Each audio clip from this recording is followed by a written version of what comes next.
મધ્યપ્રદેશમાંથી દારૂ ભરીને ગુજરાતમાં પ્રવેશતી એક ફોર વ્હીલર ગાડી પોલીસના પીછા દરમિયાન પલટી મારી ગઈ. હા, ગરબાડા વિસ્તારમાં મોડી રાત્રે ફિલ્મી દ્રશ્યો જેવા સીન સર્જાયા. ગરબાડા પીઆઈના માર્ગદર્શન હેઠળ પોલીસે શંકાસ્પદ ગાડીનો પીછો શરૂ કર્યો. પોલીસને જોઈ બુટલેગરે ગાડી તેજ ગતિએ દોડાવી ભાગવાનો પ્રયાસ કર્યો, પણ ભીલવા ગામ નજીક અંધારામાં ઝડપ કાબૂ બહાર જતા દારૂથી ભરેલી ગાડી પલટી મારી ગઈ. ગાડીના કૂચા વળી ગયા.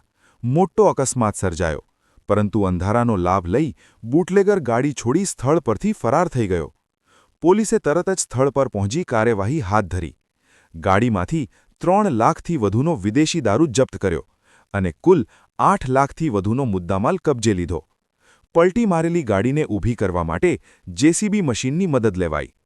પોલીસે GJ-17 BH-1000 નંબરની ગાડીના ચાલક સામે ગુનો નોંધી વધુ તપાસ શરૂ કરી છે.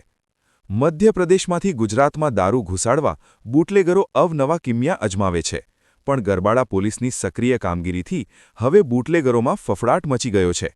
આગળ શું થશે? ફરાર બુટલેગર પોલીસના હાથમાં આવશે? આવા જ તાજા અને સચોટ સમાચાર માટે જોડાયેલા રહો યુથ મીડિયા ગુજરાતી સાથે.